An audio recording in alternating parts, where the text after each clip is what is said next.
아멘. 사도신경으로 우리 신앙 고백 하나님 앞에 진심으로 드리겠습니다. 전능하사 천지를 만드신 하나님 아버지를 내가 믿사오며 그의 아들 우리 주 예수 그리스도를 믿사오니 이는 성령으로 잉태하사 동정녀 마리아에게 나시고 본디오 빌라도에게 고난을 받으사 십자가에 못 박혀 죽으시고 장사한 뒤 사흘 만에 죽은 자 가운데서 다시 살아나시며 하늘에 오르사 전능하신 하나님 우편에 앉아 계시다가 저로서 산 자와 죽은 자를 심판하러 오시리라. 성령을 믿사오며 거룩한 공예와 성도와 서로 교통하는 것과 죄를 사하여 주시는 것과 몸이 다시 사는 것과 영원히 사는 것을 믿사옵나이다. 아멘. 같이 자리에 앉으시고요. 찬송을 가는 29장으로 찬송을 드리겠습니다.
오늘은 5번째 주간입니다. 저희들이 5번째 주간은요, 교회를 위해서 우리가 여러 가지 기도 제목을 두고 기도하는데요.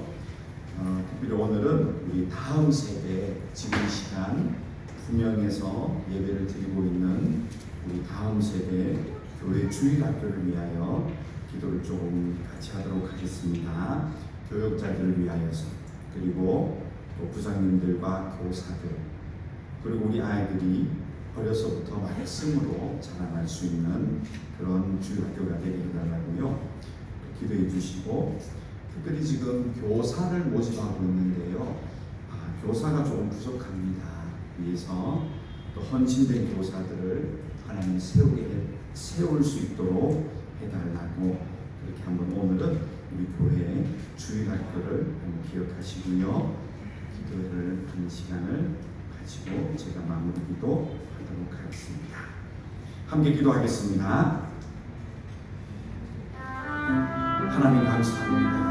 이 아침에 교회를 위하여 기도할 때 하나님 특별히 우리가 이 땅에 한국 사람들이 와서 예배를 드리는 가운데 교회를 세웠고, 이 교회로 말미암아 우리의 다음 세대, 우리 사랑하는 주일학교 아이들을 저희들 또한 하심을 주님 감사합니다. 하나님 어려서부터 말씀으로 자라나는 우리의 다음 세대가 되어지기를 소망합니다.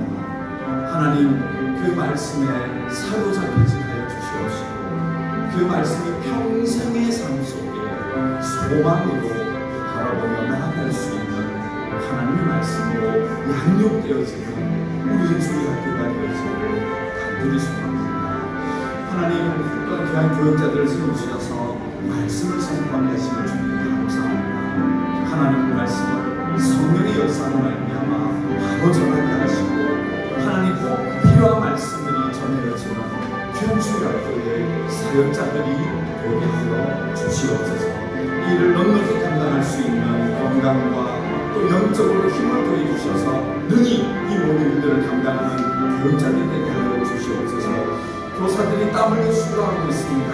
하나님 기도하며 헌신하는 가운데 나아가고 있습니다. 열매로 맺어지게 하시고 하나님 교사가 더 많이 세워져서 사랑하는 아이들을 위하여서 헌신하며 하나님 기도하며 나아가는 귀한 교사가 세워지기를 소망합니다. 하나님 속에 뜨거운 헌신의 마음을 주시고 열정을 주셔서 참으로 귀한 교육자와 또 귀한 교사들이 세워져서 하나님 이 귀한 일들을 감당할 수 있는 우리 주일학교가 되게 하여 주시옵소서. 사랑하는 아이들이 또 어떤 믿음으로 성장해 나가는 유치부와 유초등부와 중고등부와 유청등부가 되게 하여 주시옵소서. 아버지 하나님 그런 주옵소서. 이 땅에 하나님의 삶으로 세워지는 주일학교가 하여 주시옵소서. 하나님, 오늘은 우리가 주일학교를 기억하며 이 시간에도 예배가 드려지고 있는 이 아이들을 위하여서 기억하며 기도하였습니다. 하나님 어려서부터 말씀으로 그렇게 잘 양육되어지는 주일학교 모든 부서 되게 하여 주시옵소서. 교육자들을 세워주심을 감사합니다. 다른 하나님 말씀이 선포되어지게 하여 주시옵시고 성령의 능력과 역사로 말미암아 그 말씀이 힘이 있게 하여 주시옵소서. 하나님 교사들이 아침 일찍부터 수고하고 땀 흘려 헌신하고 있습니다. 열매가 맺어지게 하시고 소망하기는 또 내년에는 좀 더 많은 교사가 세워지기를 소망하는데 하나님께서 감동 주셔서 그렇게 조금 더 헌신할 수 있는 교사가 세워지게 하여 주시옵소서.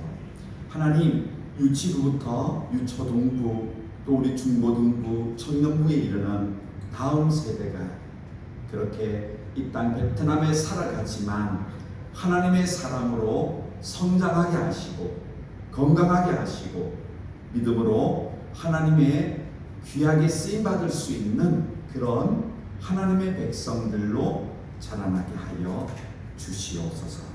주변에 아직도 하나님을 믿지 아니하는 우리 어린 영혼들이 있다면 이 주일학교 부서를 통하여 또 복음의 역사도 또 그 능력의 역사에 그런 주일학교가 쓰임받게 하여 주시옵소서. 하나님 감사합니다. 예수님의 이름으로 기도드렸습니다. 아멘.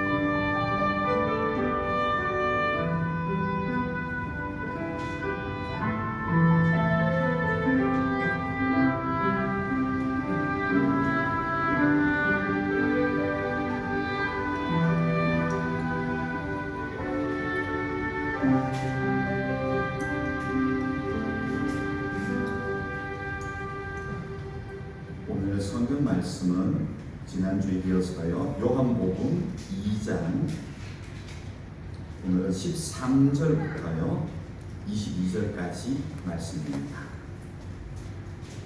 신약성경 요한복음 2장 13절부터 22절까지 말씀입니다. 성경을 찾으셨나요? 함께 성경 말씀 읽도록 하겠습니다. 유대인의 유월절이 가까운지라 예수께서 예루살렘으로 올라가셨더니 성전 안에서 소와 양과 비둘기 파는 사람들과 돈 바꾸는 사람들이 앉아 있는 것을 보시고 노끈으로 채찍을 만드사 양이나 소를 다 성전에서 내쫓으시고 돈 바꾸는 사람들의 돈을 쏟으시며 상을 엎으시고 비둘기 파는 사람들에게 이르시되 이것을 여기서 가져가라. 내 아버지의 집으로 장사하는 집을 만들지 말라 하시니 제자들이 성경 말씀에 주의 전을 사모하는 열심이 나를 삼키리라 한 것을 기억하더라. 이에 유대인들이 대답하여 예수께 말하기를 내가 이런 일을 행하니 무슨 표적을 우리에게 보이겠느냐.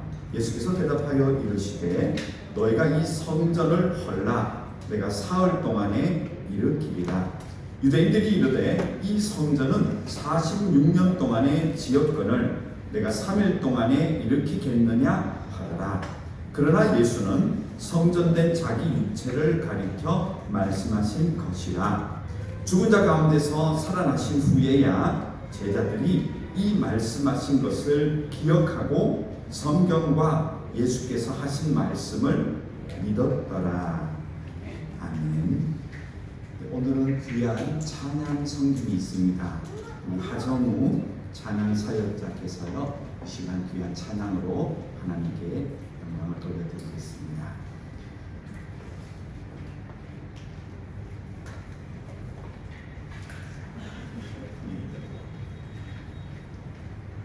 이 시간 하나님께 귀한 찬양으로 드려주시겠습니다. 네, 하정우입니다. 하나님 예배하는 시간 순서 됐어요? 네, 하나님 예배하는 순서 시간 동안에 저에게 특별 순서 내주셔서 드리고요. 모든 영광 하나님께 올려드립니다. 저를 사역자라고 소개해 주셨는데 저 사역자 아니고요. 근데 이단은 아니에요. 교회 다닙니다. 네, 푸른나무 교회에 출석하고 있고요. 송정미 사모님이랑 교회 같이 다니고 있습니다. 네, 일단 제가 최근에 발표한 곡인데요. 베드로의 배신을 그린 곡이라고 해서 배신곡입니다. 배신곡. 그래서 배신곡 여러분들께 먼저 들려드리고 다음부터 이야기 나눠보도록 하겠습니다.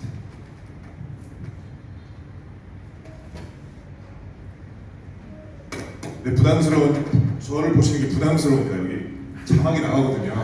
네, 예, 가사 나오니까요. 네.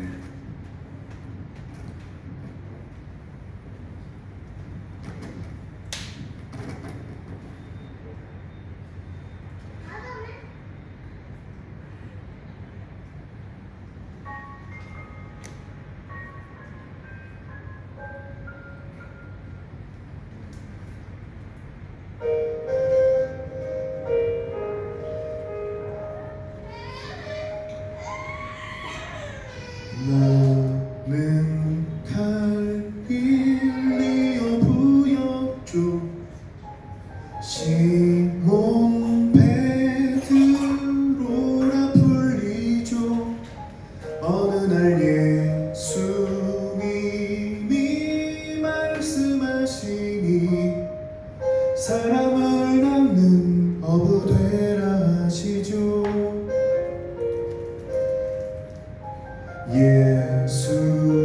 예수님이 말씀하시죠. 너는 나를 누구라 하니 가슴속 깊은 나의 고백 한마디 살아계신 하나님 아들이세요. 거짓말을 했었죠.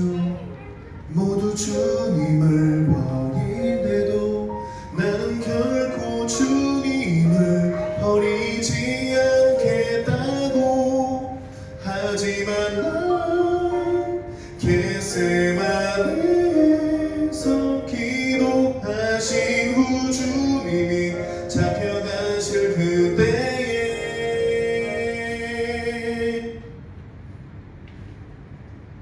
나는 예수님을 나와야 되는데요. 네.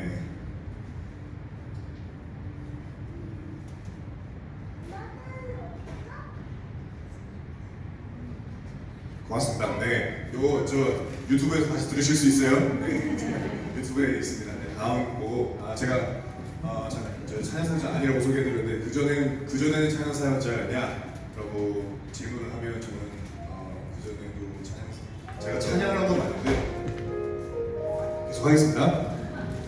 나는 예수님을 3번 모른다 했죠. 난 예수님을 저 십자가에 달았죠.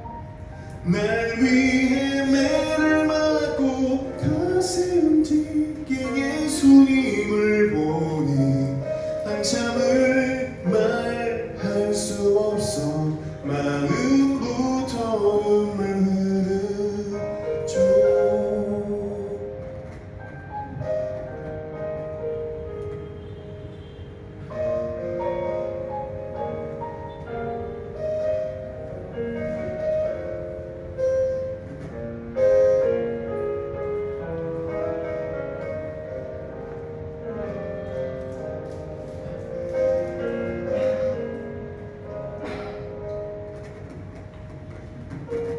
정말 믿지 못했죠. 물 위를 걸어서 오셨죠.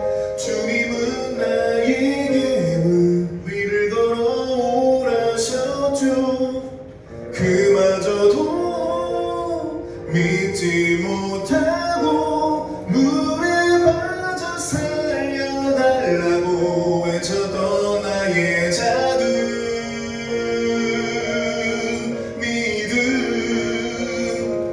나는 예수님을 정말 믿지 못했죠.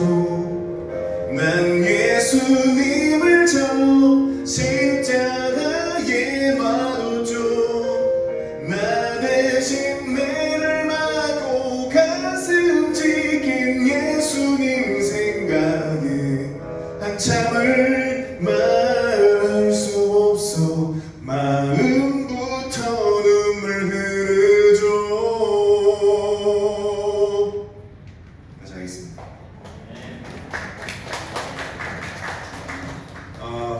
제가 한국에서 PD를 하고 있어요.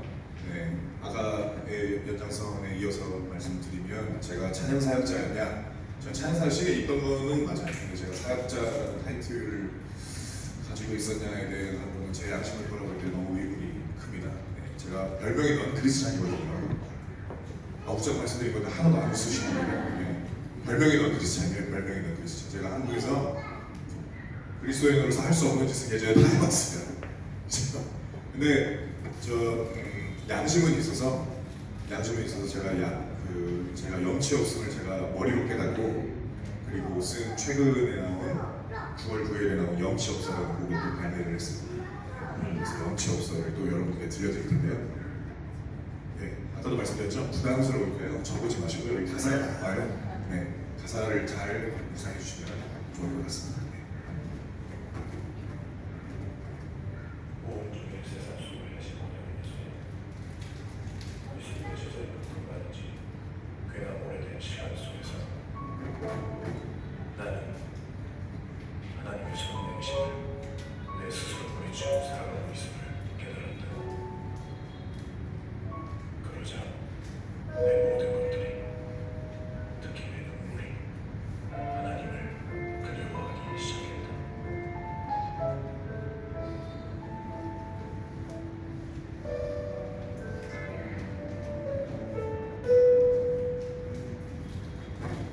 이건 제 얘기죠. 저는 예수님을 노래하는 아이죠. 근데 염치는 없죠. 가끔은 정말 이따금은 정말로 주님을 노래했지만 바쁘다는 이유로 문득 줄을 잇고 지낸 걸 깨달았죠. 부끄럽게도 성장 내가 노래한 예수님을 다 잊어버리고 아무렇지 않게 살고 있던 건지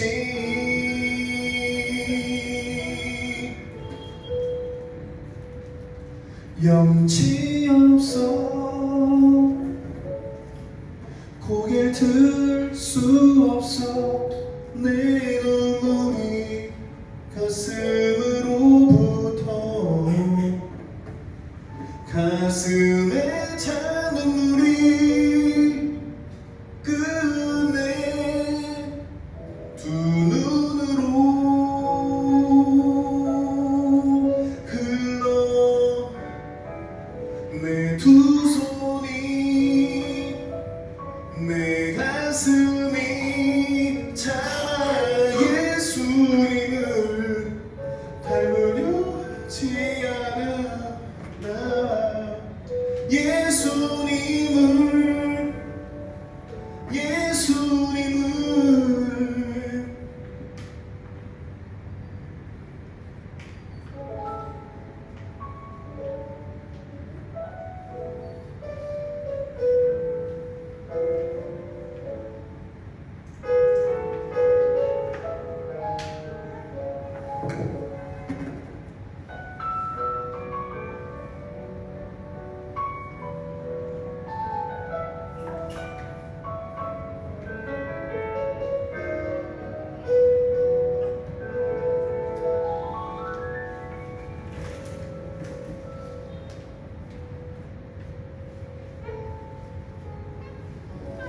주를 안다고 생각했죠.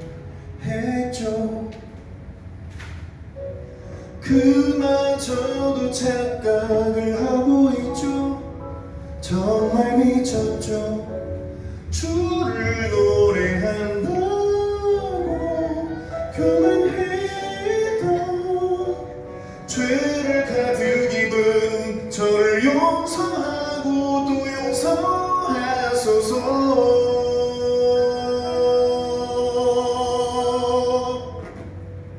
염치 없어 그저 염치 없어 내 눈물이 멈추지를 않아. 눈물뿐만이 아닌 가슴이 찢어지듯 아파. 내 두 손이 내 가슴이 참아 예수님을 닮으려 하지 않아.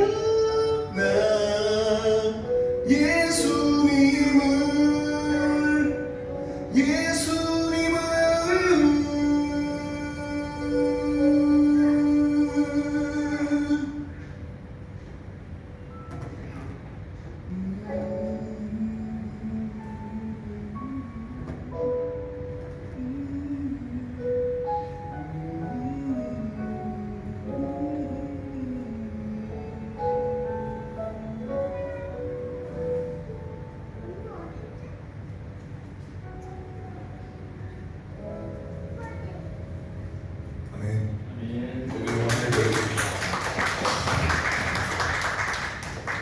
감사합니다. 기도드리겠습니다.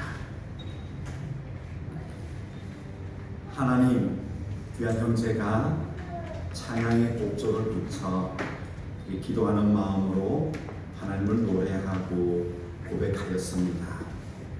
귀한 형제의 삶 속에 예수님을 날마다 감사하며 감격하며 조금 더 헌신해 나갈 수 있는 그런 형제의 삶들이 되게 하여 주시옵소서. 하나님, 이 시간 말씀을 함께 나눕니다. 성령 하나님, 우리가 깨달을 수 있도록 인도하여 주시옵소서. 하나님 나라의 놀라운 것들을 발견하는 시간 되게 하여 주시옵소서. 예수님의 이름으로 기도드렸습니다. 아멘. 네, 귀한 찬양 감사를 드립니다. 여러분 한번 복습을 해볼까요? 가나 혼인잔치, 여러분들이 잘 아는 성경 내용이죠. 물로 포도주를 만들었다는 이야기는 단순하게 하나님의 예수님의 위대성을 얘기하는 것이 아닙니다. 이 본문은 뭐라고 말씀드렸죠? 구원은 이제 이스라엘의 민족의 구원에서 어디로 바뀌어지고 있다고요? 더 이상 유대인의 정결 예식으로 구원의 잔치가 펼쳐지는 것이 아니고 이제는 새로운 시대가 도래했다. 예수님의 보혈의 잔치로 새로운 누구나 이 보혈로 말미암아 거룩함을 입는 잔치에 참여한다. 그것을 선포하는 내용이 갈릴리 가나의 혼인잔치 이야기입니다. 기억나시나요? 자, 이제 요한은요 이 이야기를 조금 더 하고 있습니다. 오늘 본문으로 한번 들어가 보시죠. 이 내용도 여러분 많이 아시죠? 예수님이 성전에 들어가서 깨끗하게 하셨다. 여러분 아마 많이 들어본 설교 내용일 것이고 본문 내용입니다. 그러나 이것도 얼마나 잘못 해석하고 있는지를 오늘 말씀을 드릴게요. 이것은 그렇게 단순하게 그냥 예수님이 혈기왕성하셔가지고 들어가서 상업하시고 막 장사는 야 어떻게 장사집을 만드느냐 그런 내용이 아니에요. 이게요. 그렇게 간단한 신학적인 내용이 아닙니다. 이 성전을 정화하는 작업은 굉장히 중요한 메시지를 내포하고 있습니다. 예수님 두 번 하세요. 마태, 마가, 누가복음에서는 두 번째 성전을 청소하는 일만 기록하고 있어요. 요한복음은 두 번째 청소하는 건 나오지 않아요. 첫 번째 청소하는 게 나와요. 자, 예수님이 세상에 몇 년 사셨죠? 33년의 근거가 어디예요, 여러분? 이 근거가 어딘 줄 아세요? 요한복음입니다. 왜냐하면 우리가 베트남에 사니까 안때 언제죠? 1년에 한 번 구정이죠. 뭐 우리나라는 구정이라 그러죠. 옛날에 유대인들도요 1년에 한 번 굉장히 큰 명절이 하나 있어요. 그게 뭐냐 하면 패스오버, 유월절입니다. 이 유월절 때는요 온 세계에 나가 있던 모든 사람들이 예루살렘으로 돌아와서 유월절 양을 드리고 약 일주일 동안 처음 제가 베트남 오니까 설이 한 보름씩 하더라고요. 근데 유대인들은 그 당시 일주일을요 1년에 한 번 모여서 놀아요. 그리고 유월절 음식을 먹고 잔치를 하고 또 옛날 이집트에서 나왔던 이야기들을 자손들에게 해주는 날이 유월절입니다. 이걸 유대인들은 명절이라고 얘기합니다. 그런데 이것이 요한복음에 3번 나옵니다. 3장, 6장, 11장. 그래서 이걸 근거로 보니까 예수님이 제자를 부르시고 십자가에 달려 돌아가신 그 주간도 무슨 주간이죠? 바로 유월절 때 돌아가셨잖아요. 최후의 만찬, 유월절 양을 우리가 어디서 잡을까? 그 이야기가 다 유월절 얘기예요. 그래서 요한복음에는 유월절 얘기가 3번 나옵니다. 그래서 우리가 추론하기를 예수님은 최소 유월절을 3번 제자들과 보냈다. 그래서 계산하니까 30에 플러스 3을 해서 33년쯤 된다는 거예요. 그래서 이 근거가 전부 요한복음입니다. 이제 아시겠죠? 예수님이 왜 33살이야? 이렇게 얘기하면 목사님이 그래서 이렇게 얘기하시면 안 됩니다. 6월절에 이렇게 얘기하시면 됩니다. 아무튼 굉장히 이 6월절은요 의미가 있는 주간이었습니다. 그래서 이때 추론해 보건대요 이 예루살렘에 모여든 숫자가 약 20만 명 정도 된다는 거죠. 왜냐하면 그 당시 요세푸스가 기록한 기록에 보면 6월절 때 양들이 약 25만 마리가 성전에 들여졌다. 그래서 대충 이렇게 계산해 보니까 최소 예루살렘에 20만 명의 유대인들이 집결한다는 거예요. 근데 이 유대인들은 어디서 오나요? 세계 각지에 흩어져 있던 유대인들이 다 와요. 이거는 우리가 베트남 사니까 참 이해하기 좋아요. 때때가 되면 비행기가 꽉꽉 차서 빗기우들 미국에서 오고 유럽에서 오고 호주에서 오고 뭐 전 세계에서 다 들어오잖아요. 6월절이 똑같습니다. 자, 1절 가보세요. 13절 죄송합니다. 네. 자, 이제 들어가 보는 겁니다. 읽어볼까요? 유대인의 6월절이 가까운지라 예수께서 예루살렘으로 올라가셨다. 14절에 성전 안에서 소와 양과 비둘기 파는 사람들과 돈 바꾸는 사람들이 앉아있는 것을 보셨다. 자, 이 예루살렘에 지금 전 세계에 흩어져 있던 유대인들이 6월절을 지키기 위해서 다 온 겁니다. 기가 막힌 타이밍이에요. 그러니까 공교를 깨도 이때 예수님이 수많은 사람들이 모였을 때 바로 성전을 정화하면서 메시지를 나눕니다. 그리고 마지막 세 번째 요한복음에 나와 있는 6월절을 통해서 그 6월절에 수많은 군중들이 모였을 때 군중들은 어떤 일을 벌이죠? 누구를 선택하죠? 예수냐? 바라바냐? 이야기 다 하셨죠. 예수님을 대신해서 강도 바라바. 이게 언제라고요? 6월절 때예요. 왜 그랬을까요? 전 세계 사람들이 다 모였을 때예요. 그러니까 이 타이밍이 중요합니다. 예수님의 십자가가 돌아가신 그 타이밍에 온 세계에 있던 사람들이 다 모였을 때예요. 그러니 이 예수님의 죽으심, 부활하심, 오늘 성전을 정화하심이 강력한 메시지로 온 세계 사람들에게 전파되고 있다는 것을 우리가 볼 수 있습니다. 그래서 특별히 요한은 이 6월절 이야기를 요한복음에 무려 3번이나 정확하게 기록하고 있는 거예요. 의도가 있는 겁니다. 이 기록도. 자, 2가지 의도를 오늘 이 성전 정화 작업에서 읽으셔야 돼요. 첫 번째가 뭐냐 하면 성전의 참 기능. 성전, 예루살렘에 있던 성전의 참 기능. 물어볼까요? 이 예루살렘 성전은 누가 지은 거죠? 솔로몬? 스룹바벨? 아니죠. 누굽니까? 헤롯의 성전입니다. 헤롯 대왕이 지금 짓고 있어요. 아직 완공이 안 됐어요. 무려 70년이 걸려요. 그래서 이 뒤에 구절 보면은 벌써 몇 년째 우리가 짓고 있다 나오죠?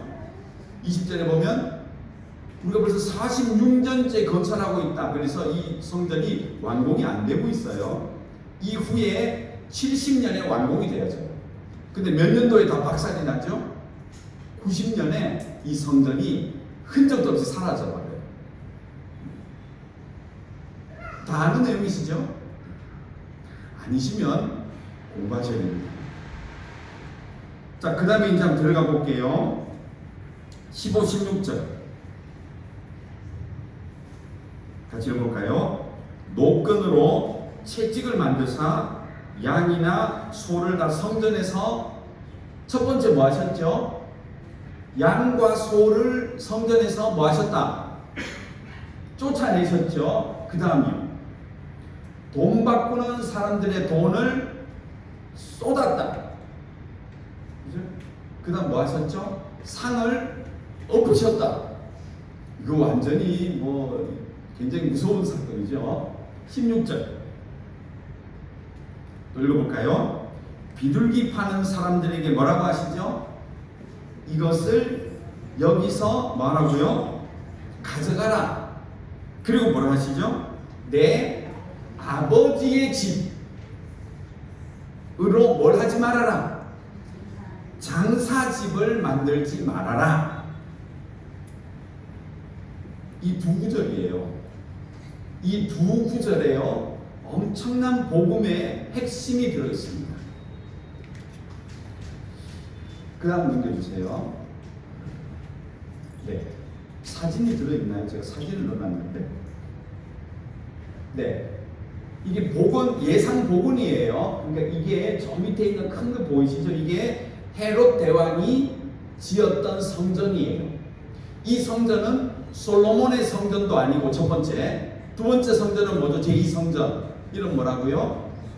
바벨론에서 돌아와서 스룹바벨이 주도해서 지었다 해서 이 성전 스룹바벨 성전이라 그래요. 이것도 다 무너지고 헤롯이 그 자리에 자기가 70년 동안 대공사를 해서 여기에 성전을 만들고 있었어요. 그래서 이 성전을 우리는 헤롯 성전이라고 얘기합니다. 어떻게 보면 제 3번째 성전이 되겠죠. 자, 여기에 보면 가운데 뭐가 있죠? 건물이 하나 있죠. 제일 밑에 그 가운데 있는 것이 성소, 지성소. 그리고 좌우에 공간이 있죠. 스페이스가 있죠. 공간이 있죠. 여기가 뭐라고요? 이방인의 뜰. 그래서 여기에서 저 성전에 들어가서 제사 지내는 걸 다 준비하는 거예요. 그리고 여기에서 1년에 한 번씩 이 6월절에 유대인들은 다 예루살렘으로 와서 뭘 납부해야 돼요. 그들이 반세겔이 되는 1세겔이 아닙니다. 반세겔. 약 은으로 6g 정도를 성전세로 바쳐야 돼요. 20세 이상 남자들 전부 다 여기 와서 돈을 바쳐야 돼요. 그 돈을 수납해야 되잖아요. 그래서 이 준비를 하는 광장이 옆에 굉장히 넓은 거예요. 그래서 예수님은 바로 저 광장에서 일어나고 있던 일 한가운데 서가지고 짐승들이 왔는 거 다 쫓아내시고 돈 다 엎으시고 상을 엎어버리고 다 가져가라 그러고 여기는 말이야 내 아버지 집이야 이렇게 얘기하는 거예요. 그리고 더 이상 장사하는 집을 만들면 안 돼. 이 예수님의 메시지입니다. 자, 그 다음에 올라가 주세요. 오늘 15, 16절. 자, 여기 보면 무엇을 지금 쫓아내고 있죠? 성전에서 양과 소와 또 하나 비둘기가 있죠. 자, 그동안 양과 소와 비둘기는 어디에 쓰는 겁니까, 여러분? 예수님이 오시기 전 구약 성경 때는 양과 소와 비둘기를 어디에다 쓰는 거죠? 하나님에게 제사, 예배 드릴 때, 그리고 자신의 죄를 양에게 뒤집어 씌워서 양으로 대신 죽게 하는 5가지 제사에 쓰는 제물들입니다. 근데 이것을 예수님이 이제 뭐 하는 거죠?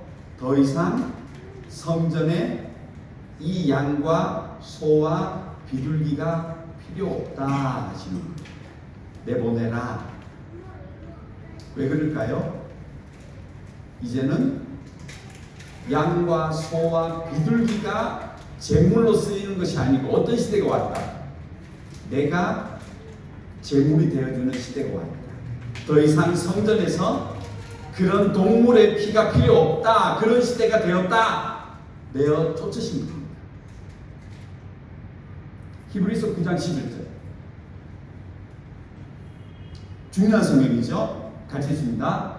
그리스도께서는 장래 좋은 일에 대제사장으로 오사 손으로 짓지 아니한 것 곧 이 창조에 속하지 아니한 그 크고 온전한 장막, 이 성전이에요. 예수님이 성전을 지었다. 근데 여기는 소와 양과 비둘기 필요 없어요. 이제 12절. 염소와 송아지의 피로 하지 아니하고 뭐로요? 오직 자기의 피로 영원한 속죄를 이루사 단번에 성소에 들어가셨느니라. 아멘. 자, 예수님이 오기 전에는 양과 소와 비둘기가 성전 제사의 쓰임으로 말미암아 그 제사를 드리는 자가 거룩함을 받았고 속죄함을 받았고 헌신을 받았고 이웃과의 관계 속에서 사랑을 나누었던 그 모든 제사가 제물이 이제는 뭐해진 겁니까? 성전에서 필요 없다. 다 가져가라. 예수님이 다 내보내셨다는 거예요. 이런 이야기 처음 들어보셨죠? 예수님 교회에서 말이야 우리가 장사하면 안 됩니다. 교회에서 이런 얘기만 들으셨잖아요. 그런 성경 아니에요. 이게 굉장히 중요한 의미가 있는 겁니다. 자, 예수님이 이제 성전에서 짐승으로 드리는 제사는 뭐다? 그 제사는 바로 내가 이제 제물이 된다. 이걸 선포하고 계시죠. 그 다음에요, 돈 이야기 좀 해볼까요? 출애굽기 30장. 자, 요거 보세요. 이게 뭐냐 하면요, 로마 시대 때는 로마에서 만든 동전만 다 통용되는 시대가 아니에요. 각 지역마다 돈을 만들어서 그 돈이 유통되게 했어요. 이것은 어디에서 만든 돈인가 하면 두로 지방에서 만들었어요. 페니키아 사람들 배를 만들어서 세계를 지배했던 이 두로 지역, 지금 레바논 쪽이죠. 이 두로 지역에서 만든 주화입니다. 근데 이 두로 사람들이 앞면에는 무엇을 그려놓냐면 헤라클레스를 집어넣었어요. 헤라클레스예요. 그 다음 뒷면에는 뭐죠? 독수리. 독수리도 이 신을 상징하거든요. 그래서 이렇게 동전을 딱 만들어서 두로 지방에서 썼어요. 그러니까 로마에서 쓴 게 아니에요. 그냥 고인해주고 두로 지방에서 이 동전을 썼습니다. 그런데 이 동전의 무게가 얼마냐 하면 딱 은에 6g 정도가 됐던 거예요. 그래서 이 값어치가 성전세, 유대인들이 성전세로 하나님이 제정해 놓으신 반세겔하고 정확하게 양이 맞아떨어졌다는 거예요. 그러니까 이 성전에 있던 사람들이, 원래 유대인들은 1년에 한 번씩 6월절에 올라와서 반세겔의 성전세를 내야 되는데, 속전 많이 들어보신 얘기죠 전부 다. 지금 그걸 내러 왔는데 딱 정확하게 반세겔을 딱 그 기준에 맞는 돈이 바로 이 두로에서 만든 동전이었던 거예요. 근데 문제가 있어요. 이 동전에 무슨 문제가 있죠? 여기에 뭐가 그려져 있나요? 하나님이 아닌 이방 신이 그려져 있잖아요. 그러니까 성전세로 받아야 되는데 감히 하나님에게 드리는 성전세를 내는 이 돈에 뭐가 있는 거예요? 우상의 그림이 있어? 이거 받을 수 없지. 그럼 우리가 이 돈을 준비하는데 뭐 어떻게 해야 돼요? 그럼 제사장들이 우리가 만든 주화가 있어. 이거는 앞뒤가 아무것도 없어. 그냥 깨끗해가지고 하나님께서 받으시는 그 동전이야. 그래요. 그럼 우리가 바꿔야 되네요. 바꿔야 되지. 그럼 바꿔주세요. 바꿀 수 있지. 뭐가 붙는다? 수수료가 붙는다. 그래서 약 12%의 돈을 떼고 이 동전을 바꿔준 거예요. 그래서 이 동전은 전부 다 제사장들이 먹고, 제사장들이 만든 전혀 앞뒤 아무것도 없는 성전세를 내는 동전으로 바꿔준 겁니다. 이것만 바꿔줬으면 문제가 없는데, 이 바꾸면서 뭘 했다는 거예요? 차액을 먹었다는 거예요. 그래서 이게 1년에 한 번 수십만 명이 모여오니까 이 계산해 보세요. 어마어마한 돈이 환전을 통해서 발생한 거예요. 하나님께서는 그 동전을 다 모여버렸다는 거예요. 자, 이 두로의 지폐도 필요 없어! 갖다 버려. 그리고 바꿔주는 성전세를 받는 제사장들이 만든 깨끗하다고 만들어 놓은 동전도 이것도 아니야! 상을 엎어버려. 더 이상 이 성전에서 성전세로 내는 돈, 두로 돈도 필요 없고, 제사장들이 만든 깨끗하다고 하는 돈도 필요 없어! 라고 예수님께서 다 엎어버려요. 자, 이 반세겔을 내야 되는 성전세의 유래는 여기입니다. 출애굽기 30장. 이거 엄청나게 복음적인 내용입니다. 읽어볼까요? 여호와께서 모세에게 말씀하여 이르시되, 뭘 하시죠? 내가 이스라엘 자손의 수요를 조사할 때에 조사받은 각 사람은 그들을 계수할 때에 자기의 생명의 속전을 여호와께 드려야 된다. 이게 뭐냐면, 하나님께서 이스라엘 사람들을 구원받게 하시고 또 하나님 나라로 인도하시는 이 과정을 이스라엘 사람들이 뭐 하라는 거예요? 돈 내고 받아. 하나님께서 성전을 만드시고 제사 제도를 만드시고 인간을 거룩하게 해주시고 또 구원해 주신 거 이거 감사하다. 그래 감사한데 거기에 대해서 대가를 치러 돈 내. 이거예요. 지금 그 얘기하는 거예요. 그래서 사람을 조사해봐. 이스라엘 사람들을 다 조사해가지고 그 숫자에 맞게 생명의 속전 하나님께서 구원받은 것을 감사하고 돈 내. 이겁니다. 그럼 볼까요? 이는 그것을 계수할 때에 그들 중에 질병이 없게 하려 합니다. 그 다음 구절 보세요. 같이 읽어볼까요? 무릇 계수 중에 드는 자마다 성소의 세겔로 반 세겔을 내야 된다. 한 세겔은 20게라다. 그 반 세겔은 얼마겠습니까? 10게라. 그러니까 이게 얼마냐면 은으로 6g이라는 얘기예요.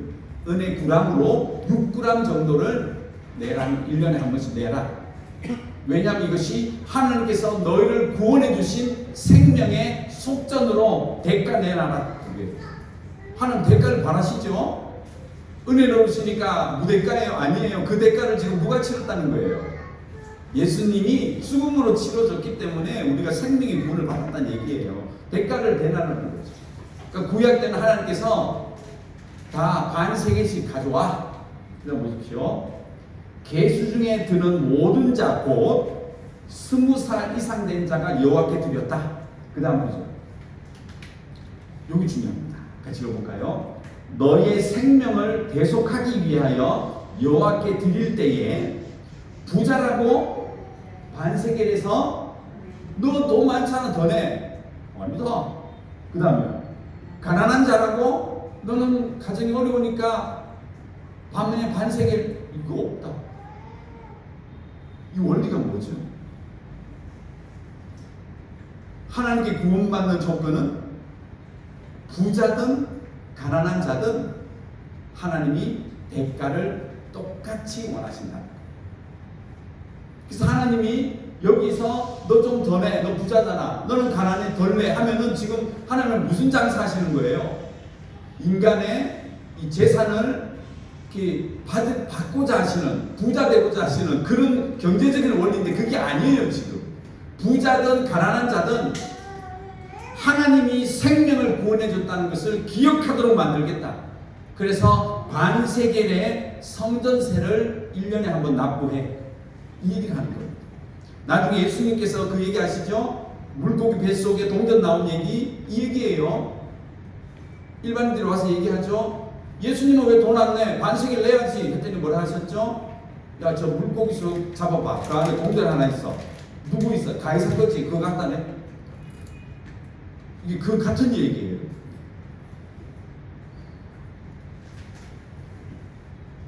자, 그런데 16절 있나요? 네. 같이 있습니다. 너는 이스라엘 자손에게서 속전을 취하여 해막 봉사했어라. 이것이 여호와 앞에서 이스라엘 자손의 기념이 되어서 너희의 생명을 대속하리라. 그러면 돈을 받잖아요. 반세겔씩 이 성전에서 받는 것을 뭐에 쓰라는 거예요? 하나님께서 그거 성망을 유지하려면 제사장들 페이도 해야 되고 물건도 사야 되고 떡도 사야 되고 또 유지해야 되니까 그 모든 소요 경비에 회막을, 이 성전이죠. 회막이 성전을 유지하는데 그 돈을 받아서 써. 이렇게 해놓으신 거예요. 하나님 구조적으로. 그러니까 이게 현실적으로 적용해 보면 이 성막이 잘 유지가 되었고요. 그 다음에 기능적으로는 사람들이 하나님께 구원받은 것에 대해서 대가, 기억하고 감사하는 얘기예요. 그래서 이런 생명의 속전 제도가 뭡니까? 반세겔의 성전세를 내는 거예요. 이게 성전의 부자가 되기 위해서 부자 더 가져오고, 뭐 우리가 부자 감세가 어떤지 말이 정책적으로 얘기 많지만 그런 게 경제 원리가 아니에요. 이게 하나님의 경제가 필요한 게 아니고요, 생명의 속전을 가르쳐주고 싶어서요 성전세를 만들어 놓으신 거예요. 그런데 예수님께서 이걸 뭐 하시죠? 이제 더 이상 성전세 의미 없다. 왜 의미가 없죠? 내가 그 돈을 내겠다. 디모데전서 2장 6절. 이게 이 성경을 지금 우리 개역 개정 말고 있죠. 꼭 우리 번역되기 전에 성경 있죠. 정확하게 번역했는데 여기 좀 아쉬워요. 이렇게 번역해 버렸어요. 읽습니다. 그가 모든 사람을 위하여 자기를 대속물로 주셨으니 기약이 이르러 주신 증거니라. 이게 이 개역 개정판 말고 전의 성경은 이걸 뭐라고 기억하시죠? 여러분 성경 많이 읽으신 분 뭐라고 기억하시죠? 자기를 속전으로 이렇게 기록했어요. 딱 맞는 성경이었는데 이걸 대속물로 딱 하니까 왠지 다른 성경 같은데요. 이게 무슨 말이냐면 모든 사람을 위해서 성전세를 생명의 속전을 예수님이 내줬다 이 얘기를 하는 거예요. 그죠? 모든 사람을 위하여 자기를 속전. 예, 그 돈 반세겔의 가치가 동전에 있지 않고 이게 어디에 있다는 거예요. 예수님이 그 값을 치러줬다. 그러니까 예수님께서는 뭐가 필요 없는 거죠. 이제 이 성전에 성전세가 동전이 아무 필요가 없는 거예요. 버려버리신 거예요. 쏟아버리신 거예요. 왜? 누가 속전이니까 내가 너의 속전이야. 이걸 지금 선포하시는 거예요. 놀랍지 않습니까?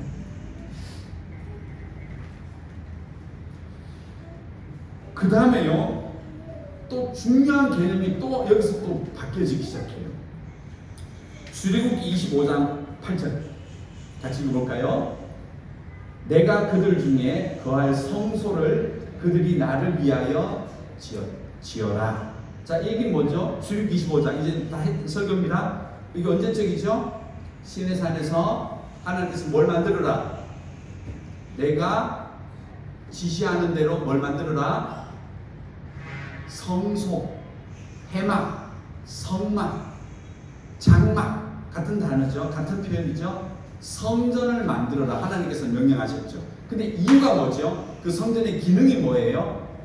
왜 만들어야 됐죠? 앞으로 이제 이 이스라엘 민족이 왜 만들어야 됐나요? 하나님께서 내가 너희들과 함께 가기 위해서 성막을 만들어라 이렇게 얘기하셨거든요. 그리고 이 성전이 솔로몬에 의해서 제대로 된 성전으로 만들어집니다. 그런데 솔로몬이 이렇게 얘기해요. 열왕기 9장 3절 읽어볼까요? 여호와께서 그에게 이르시되 내 기도와 내가 내 앞에서 간구한 바를 내가 들었다. 이게 성전을 다 짓고요. 솔로몬이 기도한 거예요. 하나님, 이 성전을 통해서 우리의 기도를 받아주시고 우리를 기억해 주세요 했더니 하나님께서 그래, 네가 지은 성전 내가 봤다. 그럼 뭐라 하시죠?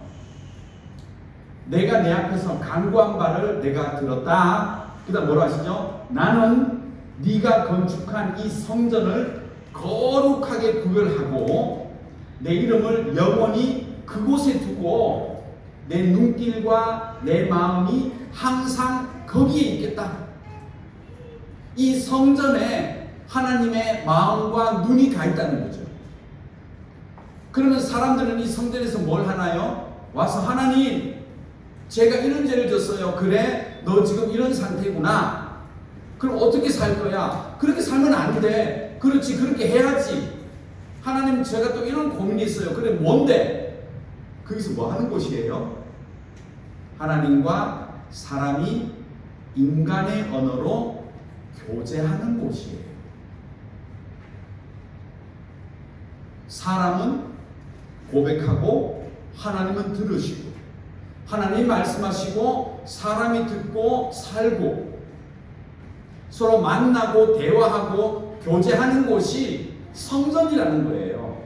심지어 이 성전은 그 다음은 열왕기 8장 42절 43절까지인데 같이 읽어보겠습니다. 또 주의 백성 이스라엘에 속하지 아니한 자 곧 주의 이름을 위하여 먼 지방에서 온 누구요? 이방 사람일지라도 그들이 주의 크신 이름과 주의 능한 손과 주의 펴신 팔의 소문을 듣고 와서 이 성전을 향하여 기도하면 43절 주는 계신 곳 하늘에서 들으시고 이방인이 주께 부르짖는 대로 이루사 땅의 만민이 주의 이름을 알고 주의 백성 이스라엘처럼 경외하게 하시오며 또 내가 건축한 이 성전을 주의 이름으로 일컫는 줄을 알게 하옵소서.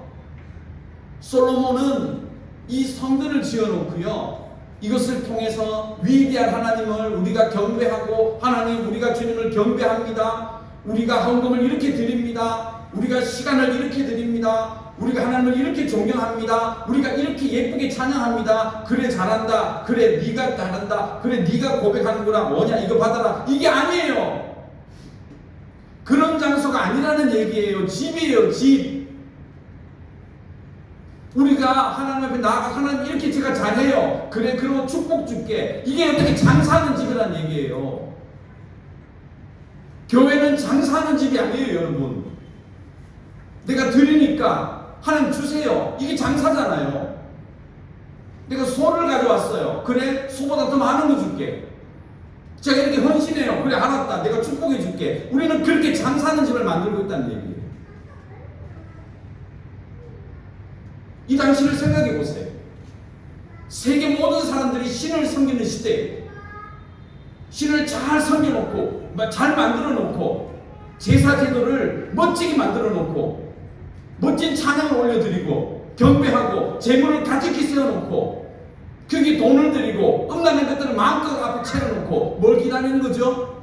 신이시여 우리를 돌봐주세요, 신이시여 나에게 뭐 주세요, 신이시여 나에게 뭘 달라고, 그런 시대였다는 거예요. 그런데 이 하나님의 성전이 그렇게 사용되고 있었던 거예요, 여러분. 예수님이 뭐라 하시죠? 성전은 장사하는 데가 아니야. 하나님의 그걸 갖다서 꺼내놓고 하나님 그래 잘한다, 인정해 줄게, 우리 이걸 믿음으로 지금 생각하지 않나요? 이게 교회 생활 아닌가요, 지금? 우리가 얼마나 지금 잘못된 교회관을 갖고 있는지 이거 깨주시는 거예요, 예수님이. 장사하는 집 아니라고. 나를 앞에 예쁘게 모셔놓고 그 앞에서 예쁘게 보이면 하나님이 오냐 인정해주고, 이거 신앙 아니에요, 여러분. 예수님을 통해서 우리는 하나님과 대화하는 겁니다. 인간의 언어로 우리 시간을 주셨다 그랬잖아요. 조목조목 하나님께 아뢰고, 때로는 책망도 받고, 내 고민도 얘기하고, 칭찬도 받고, 징계도 받고, 위로도 받고, 이렇게 주고받는 곳이 하나님의 성전이 되어야 됩니다. 근데 그 매개가 뭡니까? 예수 그리스도라는 거예요. 예수의 이름으로 여러분의 입을 열어서 하나님과 대화하십시오. 예수의 이름으로 하나님이 말씀하시는 것 여러분 삶에 적용해 보세요. 뜨끔하신가요? 회개하세요. 감사하신가요? 마음껏 찬양하세요. 기쁨을 표현하세요. 때로는 머리 숙여 반성하세요. 이렇게 주고받는, 교제하는 것. 이 솔로몬 성경 말씀 보십시오. 내가 거기에 마음이 있다, 내가 거기서 듣겠다, 내가 거기서 말을 하겠다, 그렇게 얘기하잖아요. 예수님의 안타까움을 한번 여러분 느껴보십시오. 장사하는 집, 우리는 그것을 그저 그 교회 와서 뭘 팔고 사업을 하고 이런 차원이 아니에요. 예수님이 그런 얘기 하는 게 아니에요. 하나님을 대하는 인간의 마음이에요. 장사하는 것. 내가 이렇게 드렸으니까 받아내야지. 내가 이걸 했으니까 이걸 주셔야지. 내가 이렇게 시간을 드렸으니까 하나님 축복하셔야죠. 내가 헌금했으니까 물질적인 복이 있어야죠. 건강해 주셔야죠. 내 가족 잘 돼야죠. 내가 잘 돼야죠. 내가 성공해야죠. 올라가야죠.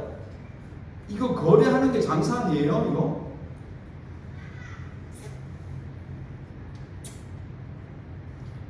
제가 너무 강하게 얘기한 것 같아서 죄송한데요.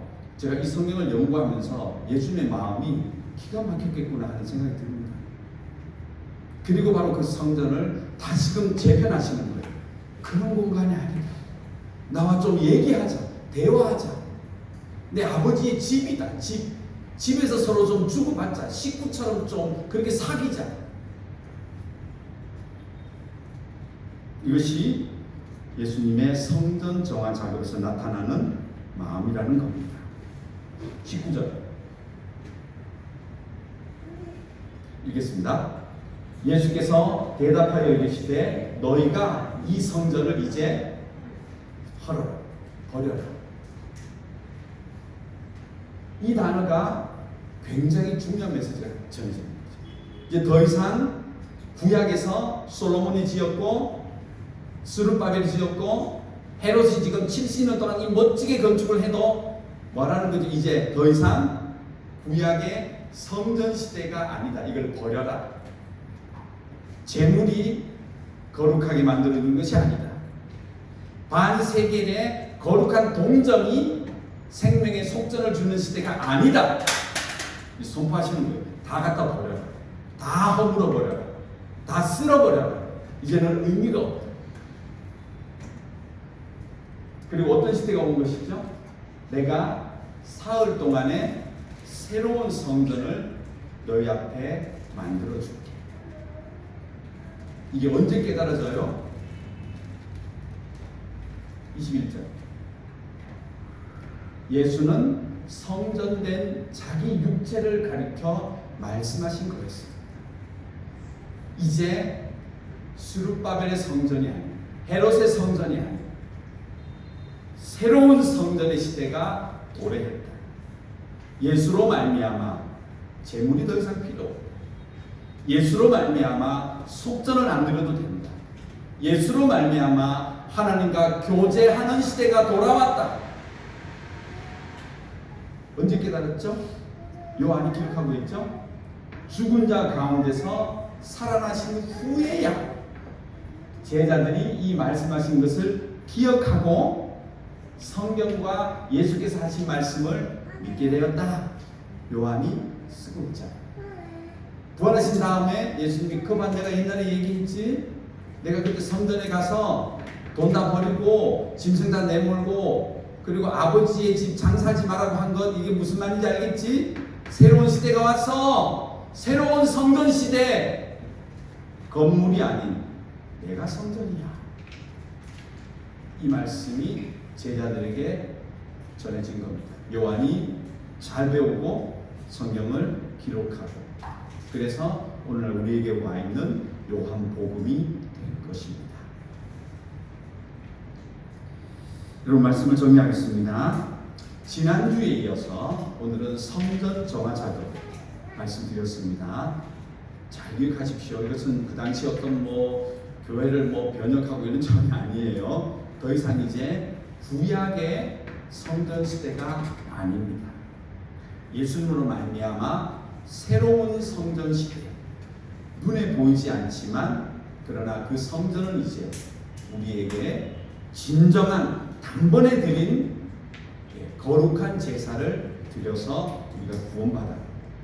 우리가 그 값을 치르지 않아도 되는 예수님이 이 반세겔 되는 속전을 다 내어주신 그 성전의 개념으로 우리가 이제 하나님 앞에 나아가게 되고 그리고 우리는 예수님을 통해서 저 높으신 하나님을 경배하고 막 이렇게 앞에서 영을 쓰고 하는 게 아닙니다. 하나님은 예수님을 통해서 여러분과 여러분의 언어로 하나님과 대화할 수 있게 만들어 주신 것. 이게 바로 우리가 예수님의 이름으로 기도드렸습니다. 예수님의 이름으로 말씀드렸습니다. 할 수 있는 아버지의 집, 하나님의 집. 우리가 예수로 말미암아 이제 하나님과 동행하게 된 것입니다. 여러분 장사하는 집 아닙니다. 하나님과 대화하는 집입니다. 날마다 하나님과 교제하고 여러분의 언어로 하나님에게 감사하며 따끔한 말씀 들으시고요. 또 고민도 얘기하시고요. 그렇게 감사하시면서 새로운 성전 되시는 예수님의 성전에 들어가셔서 하나님의 영광 가운데 살아가시는 여러분과 제가 되어지기를 간절히 소망합니다. 기도하겠습니다. 하나님 감사합니다. 오늘은 예수님께서 이 성전에 들어가셔서 새로운 복음의 메시지를 선포해 주심을 감사드립니다. 믿음의 식구들이 이 말씀 따라 예수님을 통하여 우리가 거룩함에 동참하게 되었고 예수의 속전으로 말미암아 우리 죄가 덮임을 받게 되었고 예수님으로 말미암아 하나님과 교제할 수 있는 이 위대한 하나님의 구원의 역사에 우리가 쓰임받게 하심을 감사하며 살아가는 믿음의 식구들 되게 하여 주시옵소서. 예수님의 이름으로 기도드렸습니다. 아멘. 찬송을 드리겠습니다. 268장입니다.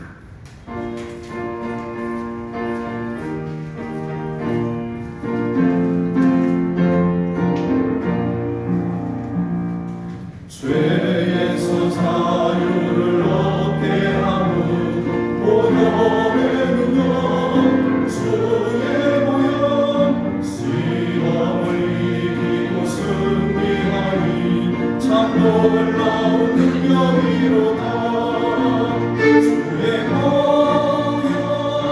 능력이로다 주의 피 믿어 주의 보혈 그 어린 양의 매우 귀중하게로다 육체의 정욕을 이기고 보혈의 능력 주의 보혈 정결한 마음을 얻게 하니 참 놀라운 능력이로다 주의 보혈 능력이로다 주의 피 믿어 주의 보혈 그 어린 양의 매우 귀중하게로다 눈보다 더 희게 밝히는 것 보혈의 능력 주의 보혈 부정한 모든 것 밝히시니 참 놀라운 능력이로다 주의 보혈 능력이로다 주의 피 믿어 주의 보혈 그 어린 양의 매우 귀중하게로다 구주의 복음을 전할 제목 보혈의 능력 주의 보혈 날마다 나에게 찬송 주니 참 놀라운 능력이로다 주의 보혈 능력이로다 주의 피 믿어 주의 보혈 그 어린 양의 매우 귀중하게로다